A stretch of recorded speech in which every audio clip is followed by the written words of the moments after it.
ഇതൊക്കെ ഇവിടെ ഇരിക്കട്ടെ. ഇതൊക്കെ എന്തിനാച്ചാ? ഇനി ഒരു ത്രില്ലർ സിനിമ കാണുന്ന പോലെ ഇരുന്ന ഇലക്ഷൻ റിസൾട്ട് കാണാം. ഇപ്രാവശ്യം വിജയം നമ്മുടെ കയ്യിൽ തന്നെയായിരിക്കും. മൊട്ട ജയിക്കും. ഇപ്രാവശ്യം ഞങ്ങള് തന്നെ ജയിക്കും. നീ ഒരു 5000 ലഡു എടുത്തു വെക്ക്. 5000 അല്ലേ? ആ, നമ്മളോടാ കളി. ആളുടെ ഭാര്യയല്ലേ വിളിക്കണേ? ഹലോ, ആ, വിഷ്ണുവേട്ടന്റെ ഭാര്യയല്ലേ? അതെ, എനിക്കൊരു 10000 ലഡു ഓർഡർ ആക്കാനായിരുന്നു.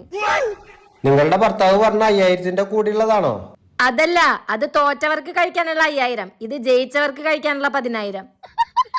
നല്ല നെയ്യിലുരുട്ടി, അതിൽ മുന്തിരി വേണ്ട, അണ്ടിപ്പരിപ്പ് ആയിക്കോട്ടെ. പൊട്ടി അണ്ടിപ്പരിപ്പ് വേണ്ട, മുഴുവനോടായിക്കോട്ടെ. ഓക്കെ. ആ ശരി. എന്തിനടിച്ചിരിക്കുന്ന കുരിപ്പ? എന്തായാലും നിങ്ങൾ രണ്ടാളിൽ ഒരാൾ തോൽക്കും. തോറ്റാളുടെ ലഡു മുഴുവൻ എനിക്കാ.